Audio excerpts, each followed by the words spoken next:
সাইয়েদনা আদম আলাইহিস সালাম, ওনাকে বলে দেওয়া হয়েছিল উমরুকা আলফু সানা, তুমি পৃথিবীতে বাঁচবে 1000 বছর। কয় বছর? দাও। সাইয়েদনা আদমের সামনে অনেকগুলো রূহ রাখা হলো। সাইয়েদনা আদম বললেন, এরা কারা? আল্লাহ বললেন, এরা হচ্ছে নাসালুক, তোমার বংশধর, পৃথিবীতে তোমার পরে এরা পৃথিবীতে আসবে। সাইয়েদনা আদম বললেন, আল্লাহ, ওই যে একটা রূহ দেখা যায়, এটার নাম কি? আল্লাহ বললেন, হাদা ইবনুকা দাউদ, এটা তোমার ছেলে দাউদ, সে দুনিয়াতে নবী হয়ে আসবে, তার ছেলে সুলাইমানও নবী হয়ে আসবে। সাইয়েদনা আদম বললেন, মাবুদ, আমার ছেলে দাউদের কত বছর হায়াত আপনি দিয়েছেন? আল্লাহ বললেন, আরবাউনা সানা, মাত্র 40 বছর, 4 ইয়ার্স, 40 বছর তোমার ছেলেটা বাঁচবে। ও আল্লাহ, আমি বাঁচবো কয় বছর? তুমি বাঁচবে 1000 বছর। সুবহানাল্লাহ। সাইয়েদনা আদম বললেন, মাবুদ, এত ফুটফুটে সুন্দর আমার ছেলে দাউদ, মাত্র 40 বছর দিলেন কেন? জিদ মিন উমরিহি, বাড়ায়া দেন। কি করেন? সুপারিশ করতেছে পোলার লাইগা। কে? আল্লাহ, আপনি বাড়ায়া দেন। আল্লাহকে বাড়ানো যাবে না, লেখা হয়ে গেছে, রুফিআতিল আকলাম ওয়া জাফাতিস সুহুফ, কলম তুলে নেওয়া হয়েছে আর কালি শুকায় গেছে, আর কিছু করা যাবে? সাইয়েদনা আদম বললেন, মাবুদ, আমার 1000 বছর কেন দিলেন? আমার এই সুন্দর ফুটফুটে ছেলেটারে মাত্র শুধুমাত্র 40 বছর কেন দিলেন? ও মাবুদ, আমার 1000 বছরের দরকার নাই, আমার 1000 বছর থেকে 60 বছর আমি আমার ছেলেরে দিয়ে দিলাম। দাউদ আলাইহিস সালাম বাঁচবে 40 বছর, তো বাপ আদম যদি আরো 60 দেয়, 40 আর 60 মিলে কত হয়?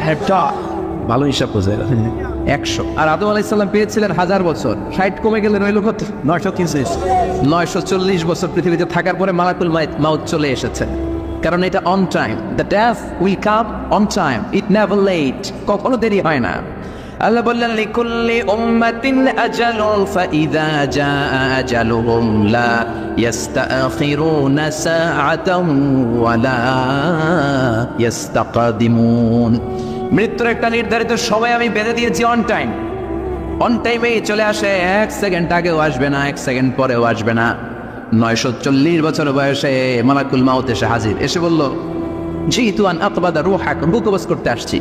আদম আলাইহিস সালাম বললেন, রূহ কবজ করতে আসছো মানে? আমি বাঁচবো তো 1000 বছর। কয় বছর?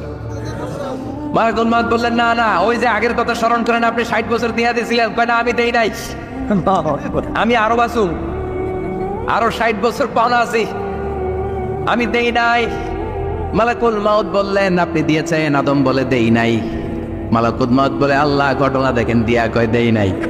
আল্লাহ কয়, থাক, কথা কইস না, আয়া বল। আল্লাহ সুবহানাল্লাহ পড়েন। নাসিয়া আদম ফানাসিয়া বানু, ভুলে গেছেন উনি, আমরা ভুলে যাই, আমরা খেয়ে বলছি খাই নাই, নিছিলাম পকেটে, কয় নেই নাই। এরকম ডাকাইত আছে না নাই? নাসিয়া আদম ফানাসিয়া বানু, বিষ্ণুনবী বললেন, আদম ভুলেছে তো তার সন্তানরাও ভুলে যায়। জাহাদা আদম ফাজাহাদা যুররিয়াতু, আদম অস্বীকার করেছে, তার সন্তানরাও অস্বীকার করে। সেদিন থেকে আল কিতাব ওয়া শুহুদ, মানে লিখে রাখার সিস্টেম আর সাক্ষীর সিস্টেম চালু হয়েছে। সুবহানাল্লাহ পড়েন। 940 বছর বয়সে মালাকুল মাউত এসে আদম আলাইহিস সালামের রূহ নিতে পারে নাই। উনি 1000 বছর যখন হয়েছে, তখন এসে সাইয়েদনা আদম আলাইহিস সালামের রূহ কবজ করেছে। যেই দিন পৃথিবীর প্রথম মানব, প্রথম নবীর রূহ মালাকুল মাউত দুনিয়া এসে কবজ করেছে, ওই দিনটাও ছিল জুমাবার। আল্লাহু আকবার।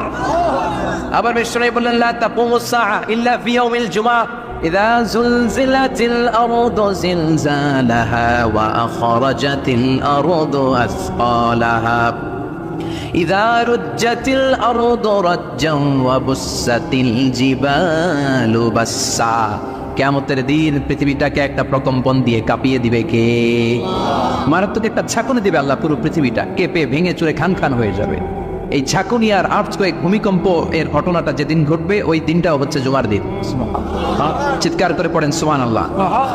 তার মানে আদম সৃষ্টি হলো জুমার দিনে, দুনিয়ায় নামিয়ে দেওয়া হলো জুমার দিনে, তওবা কবুল করে নেওয়া হলো জুমার দিনে, রূহ কবজ করা হলো জুমার দিনে, আবার কিয়ামত সংগঠিত হবে জুমার দিনে। পড়েন সুবহানাল্লাহ। আবার বিশ্বনবী বললেন, আর রমাদান ইলা রমাদান, এক রমজান থেকে আরেক রমজানের মাঝখানে যত গুনাহ হয় মাফ করে কে? তারপরে বিশ্বনবী বললেন, আল উমরাতু ইলাল উমরাহ, কেউ যদি একবার উমরা করে পরে আবার করলে 2 উমরার মাঝখানে গুনাহগুলো মাফ করে দেয় কে? আবার বিশ্বনবী বললেন, আল জুমআতু ইলাল জুমআ কাফফারাতুন লিমা বাইনাহুমা, এক জুমার পর থেকে সামনের জুমা আসা পর্যন্ত যে সগীরা গুনাহগুলো হয়, সবগুলো সগীরা গুনাহ মাফ করে দেয় কে?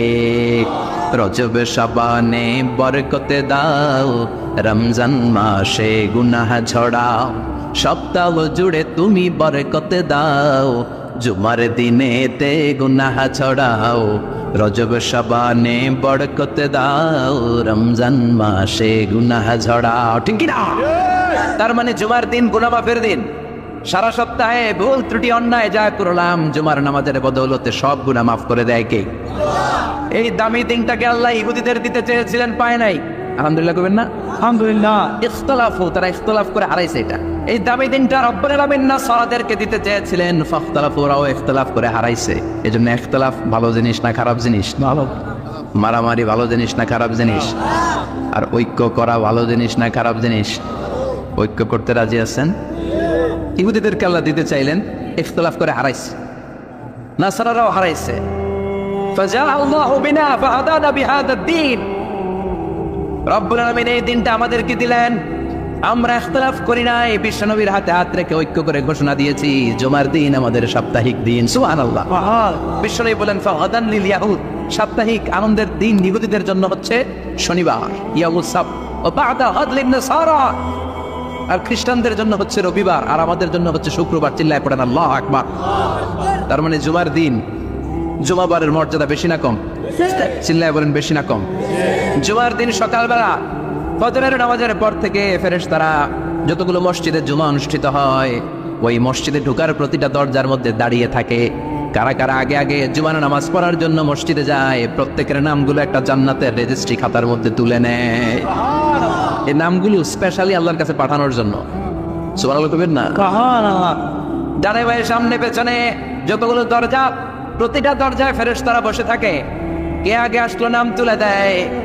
তুলতে তুলতে তুলতে তুলতে খতিব সাহেব যখন খুতবা দেওয়ার জন্য মিম্বারে যেয়ে বসে যায়, ফেরেশতারা তাদের খাতা বন্ধ করে তারাও খতিব সাহেবের সামনে জুমার খুতবা শোনার জন্য বসে যায়। পড়েন সুবহানাল্লাহ। প্রথম জুমার দিন জুমার মসজিদে যে ঢুকবে, বিশ্বনবী বললেন আল্লাহর রাস্তায় একটা উট কুরবানি দিলে যেই সওয়াব, এই সওয়াব আল্লাহ আমলনামায় দিয়ে দেন। দ্বিতীয় পর্যায়ে যে ঢুকে, বিশ্বনবী বললেন বাবা গরু কুরবানির সওয়াব পায়। 3 নম্বরে যে ঢুকবে, বিশ্বনবী বললেন কাবসা, হাদিসের ভাষায় এসেছে আল কাবাস, কাবাস মানে হলো বকরি, বকরি কুরবানির সওয়াব। 4 নম্বরে যে ঢুকবে তার হচ্ছে দাজাজা, দাজাজা মানে মুরগি। 5 নম্বরে যে ঢুকবে, বিশ্বনবী বললেন বাইদা, নোয়াখালীরা কয় বয়দা, আমরা কই আন্ডা, কুমিল্লায় কই ডিম।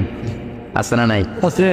এক দেশের কত ভাষা, এক দেশের গালি আরেক দেশের বুলি। আমরা বলি ছেলে, কুষ্টিয়ায় বলে পুত্র, আরেক জায়গায় গেলে বলে হুত, আরেক জায়গায় গেলে বলে ফোয়া।